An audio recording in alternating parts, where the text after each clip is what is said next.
Good morning বন্ধুরা। আশা করছি তোমরা প্রত্যেকে খুব ভালো আছো। আমি তিতির, আর আমার দৈনন্দিন জীবনে তোমাদের অনেক অনেক স্বাগত। তোমরা তো গতকাল দেখলেই ছোটমনির বাড়িতে রাত্রিরে ছিলাম।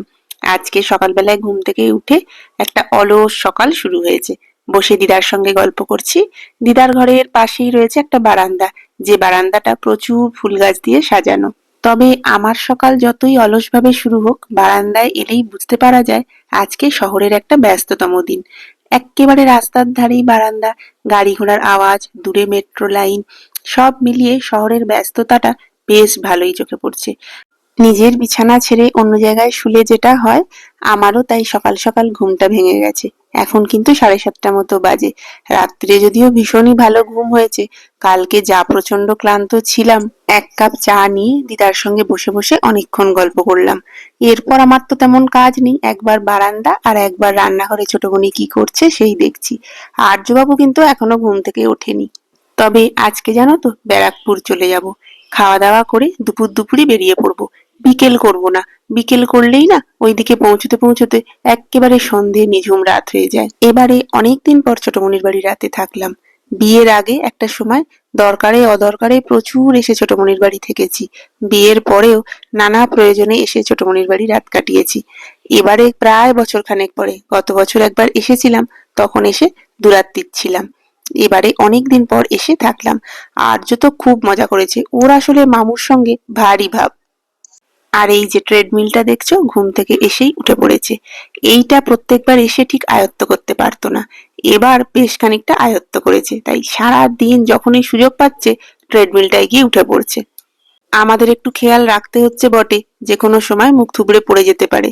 তবে দারুণ মজা পাচ্ছে, কোনো কথাই কারুর শুনছে না, সুযোগ পেলেই ফাঁক পেলেই ও ঘরে গিয়ে ওটার উপর চড়ে বসছে। ওকে ঘুম থেকে উঠিয়ে ফ্রেশ করিয়ে জল খাইয়ে এখন দুধ খাওয়াতে বসেছি। আজকে ছোটমণি বলেছিল আর্যবাবুকে লুচি খাওয়াবো। সকাল সকাল উঠে দুধ খাইয়ে দিয়েছি। তার ঘন্টাখানেক পরে আমরা ব্রেকফাস্ট নিয়ে বসেছি। এখন আর্যবাবুও লুচি খাবে আর আর্যবাবুর মাম্মাও খাবে। লুচি, আলু চচ্চড়ি আর মিষ্টি, এর থেকে ভালো জলখাবার আর কি বা হতে পারে। আর এই যে বেটা সুযোগ পেয়ে আবার এই ঘরে পুরুত করে পালিয়ে এসেছে। দিদার যেহেতু শরীরটা খারাপ, তাই বেশিরভাগ সময় শুয়েই আছে। ভেবেছিলাম যখন দিদা উঠে বসে গল্প করবে তোমাদের জন্য একটু ভিডিও করব, তবে সেসব আর করা হয়নি। আসলে দিদার অস্বস্তি হবে কি হবে এইসব ভেবে করব কি করব না ভাবতে ভাবতে আর করা হয়নি। আর এই যে আর্যবাবু দেখছো তো, ওকে বলেছি নেমে আয় পড়ে যাবি, ওই জন্য ইচ্ছে করে করে পড়ছে। জল খাবার খাওয়ার পরে আর্যকে বলছি চল চানটা করে নিবি। তবে এই মুহূর্তে আমার সবচেয়ে যেটা দরকার ছিল এই চাটা। এখানে ভাই জানো তো, মশলা চাটা, দুধ চাটা মশলা দিয়ে দারুণ ভালোবাসে। আর ছোটমণি ওটা বানায়ও দারুণ। এই রকম একটা ঘন দুধ চা আর মশলা দিয়ে দারুণ লাগে খেতে। আমি তো এমনি এরকম ঘন দুধ চায়ের ভক্ত, তার সাথে আবার একটু চা মশলা যোগ হয়েছে, ব্যাপারটা দারুণ জমলো। এক কাপ দারুণ চা খেয়ে এনার্জি পেয়ে গেছি। আর্যবাবুকে চান করিয়ে নিজেও চান করে নিলাম। জানি এখন তোমাদের মনে প্রশ্ন হবে, এনার্জিটা খরচ হলো কিসে, ঘুম থেকে উঠে তো কিছু করিনি। ওই যে গল্প করে করে বসে বসেই সব এনার্জি চলে গিয়েছিল। চাটা খেয়ে এনার্জি ফিরে পেয়েছি। আর এই যে আর্যবাবু এখন ভাত খাবে। আমার ছেলেটা সারা বছরের হাঁটা শরীরচর্চা সব এই 1.5 দিনেই করে নেবে ঠিক করেছে। আর কাল থেকে যেহেতু এটাতে চড়ছে, ব্যাপারটা অনেকটাই আয়ত্ত করে ফেলেছে, সেই জন্য দুষ্টুমিটাও এবার বাড়ছে। ওর কিন্তু খাওয়া দাওয়া হয়ে গেছে, ওকে বলেছি তুই একটু তোমার সাথে থাক, গল্প কর, আমি খেয়ে আসি। আজকে জানো তো মঙ্গলবার, তাই নিরামিষ খাওয়া দাওয়া আমার। তোমরা তো জানোই আমি মঙ্গলবার হনুমানজির পুজো করি। বাড়িতে থাকলে ভাতও খাই না পুজো দিলে, তবে আজকে তো এখন অবধি পুজো দিইনি, সেই জন্য নিরামিষ ভাত খাচ্ছি। মেনুতে রয়েছে ডাল, আলু ভাতে, ডাঁটা আলু পোস্ত, পনির ভাপা আর আমের চাটনি, এক্কেবারে পারফেক্ট মেনু। তবে খাওয়া দাওয়া করেই না বেরিয়ে পড়বো মিনিট 15-র মধ্যে। আর্যর তো অনেকক্ষণ খাওয়া দাওয়া হয়ে গেছে, এখনই বেরিয়ে পড়লে অসুবিধে হবে না। দুগ্গা দুগ্গা করে বেরিয়ে পড়লাম। আমাদের এই কোথাও বেরোবার সময় দুগ্গা দুগ্গা বলার চলটা কিন্তু বাড়িতে দিদার থেকেই শিখেছি। দিদা কোথাও বেরোনোর আগে, যে কোনো ভালো কাজ করার আগে বলবে দুগ্গা দুগ্গা। এখন তো আবার ফোনে কথা বলে, ফোনটা রাখবার সময়ও বলবে দুগ্গা দুগ্গা। বেরিয়ে পড়লাম যাওয়ার জন্য। তবে আজকে একটু তাড়াতাড়ি বেরিয়েছি। এখন এই 2:20-25 মতো হবে, মানে 2:30ও বাজেনি। আসলে ওরা ঘুরছে বাবা।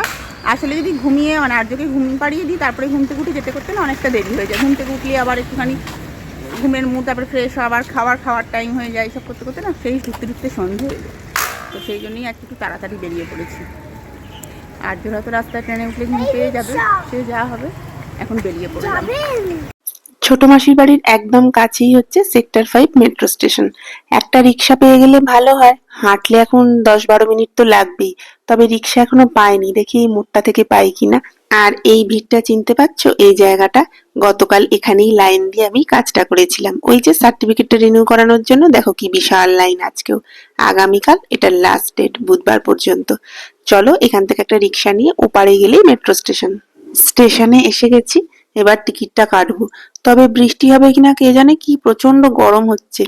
আমাদের ওদিকে এত ঘাম হওয়ার অভ্যেস নেই তো, এইটুকু এলাম মনে হচ্ছে যেন ঘেমে চান করে গেছি। দাঁড়া, টিকিট কাউন্টারটা ফাঁকাই আছে, টিকিটটা নিয়ে নি। ব্যাস, টিকিট কাটা হয়ে গেছে, চলো এবার প্ল্যাটফর্মের ভেতরে ঢুকে যাই। ট্রেন আসতে দেখাচ্ছে এখনো 12 মিনিট মতো বাকি আছে, মানে অনেকটাই সময়। স্টেশনে তবে টুকটুক করে ভিড় হচ্ছে, লোকজন আসতে শুরু করেছে। চলো স্টেশনটার একটু ওদিকটায় যাই, ঘুরে দেখি। আচ্ছা,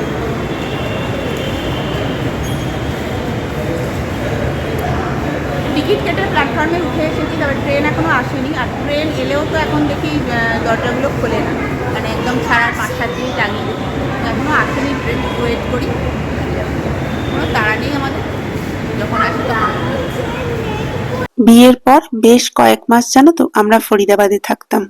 আমার এই স্টেশনগুলোতে এলেই দিল্লি মেট্রোর কথা মনে পড়ে। দিল্লি মেট্রো ঠিক এরকমই, সমস্ত লাইনই ওপর দিয়ে, আর স্টেশনগুলো ঠিক এই রকম, ভীষণ পরিষ্কার পরিচ্ছন্ন, মেনটেন্ড, আর ভীষণ ভালো দিল্লির মেট্রো পরিষেবা। তো এই স্টেশনগুলো এলেই এখন আমার ওই দিনগুলোর কথা মনে পড়ে। তখন বিয়ের পরে প্রথম প্রথম প্রচুর ঘুরেছি আমরা মেট্রো করে। দিল্লিতে যত ঘুরেছি সব ওই মেট্রো করে করে। ওখানেই গিয়ে প্রথম এই blue line, yellow line, green line এই কনসেপ্টটা জানেছি। তার আগে সেরকম কিছু জানা ছিল না।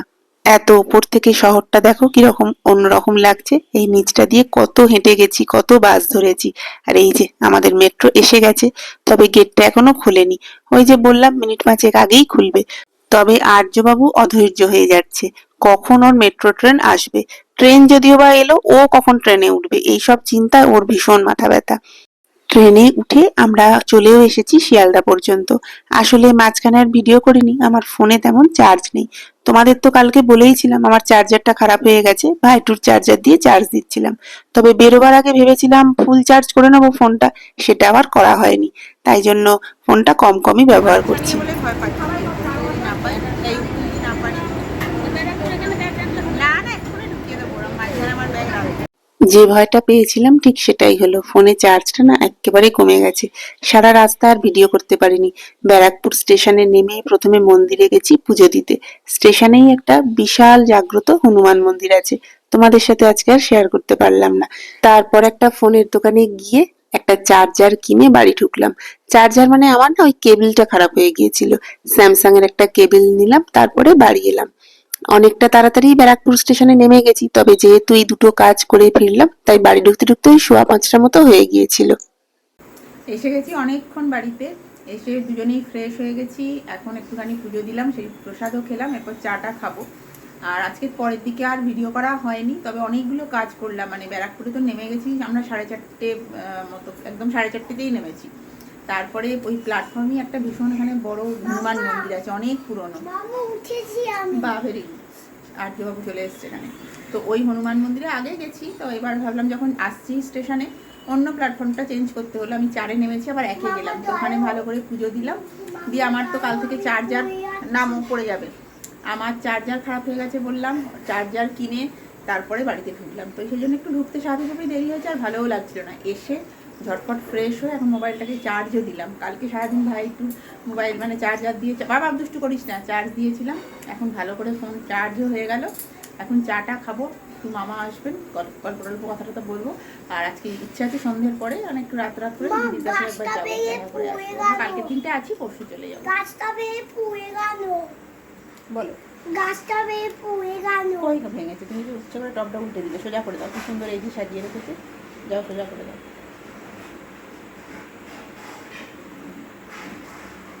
দিদির পাশের ফ্ল্যাটে যিনি থাকেন আর্যকে খুব ভালোবাসে, গেলেই দেখা করতে আসবে। মাঝে মাঝে আর্যর জন্য খেলনা, জন্মদিনে উপহার সব কিনে রাখবে জানো তো। তো রিসেন্টলি ওরও একটা পুচকু হয়েছে, তো সেই জন্যই আমরা একবার দেখতে যাব। আর এইটার জন্য কিনে নিয়ে এসেছি, দেখো ওই একেবারেই ছোট, 1 মাসও এখনো বয়স হয়নি। ওর জন্যই একটা জামা প্যান্ট। এই এখন যাব দিদির কাছে, গিয়ে একবার দেখা করে আসবো। আর্য একবার ছোট্ট ভাইকে দেখে আসবে। মামা এসেছিল, বেশ খানিকক্ষণ ছিল। আর্যর সাথে আবার মামা দাদুর বিশাল ভাব। তো মামা দাদুর সঙ্গে বেশ খানিকক্ষণ খেলাধুলো হলো। এখন রেডি হয়ে নিয়েছি। Good morning. My name is Ahanat. Very good বাবা। মাই নেম ইজ আমার হবে। গাছগুলো কেউ নো সেটা গাছগুলো দেখাচ্ছে কেউ নো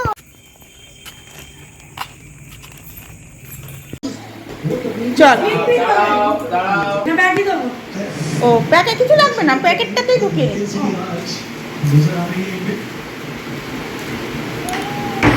কিচ্ছু লাগবে না। কি সুন্দর জিপটা এনে দিলাম। পাবো পিপির বাড়ি এলে আর্যর দারুণ মস্তি হয়। পিপি দাদার সাথে দারুণ জমি একটু খেলাধুলো হলো। তবে এবার আমরা বেরিয়ে পড়েছি, বাড়ি ফিরবো। মোড়ের মাথায় একটু দাঁড়িয়েছি, শাশুড়িমা বললেন রুটিটা কিনে নেবো। তো সেই জন্যই দাঁড়িয়েছি, পুজোর ফুল আর রুটিটা কিনছেন, আর এখান থেকেই টোটো ধরে নেবো। পাশে বাচ্চাটাকেও একটু দেখতে গিয়েছিলাম, তবে ওর তো বললাম একেবারেই পুচকি, এখনো 1 মাস বয়স হয়নি, ঘুমোচ্ছে। ওখানে গিয়ে তো ভিডিও করার কোনো প্রশ্নই ছিল না। বেশ খানিকক্ষণ ছিলাম, তারপরে বাড়ি এলাম। আর এই যে এই ব্যাগটা আসলে আমার একটা উপহার রয়েছে, আমার একটা কুর্তি দিদি কিনে রেখেছিল, পরে তোমাদের সাথে কখনো শেয়ার করব। আর আজকে এটা হচ্ছে আর্যবাবুর ডিনার, দুধ রুটি কলা। আজকে তাহলে ভিডিওটা এই পর্যন্তই রাখছি। খুব শিগগিরই একটা নতুন ভিডিও নিয়ে দেখা হবে। ততক্ষণ সবাই খুব ভালো থেকো, সুস্থ থেকো। টাটা।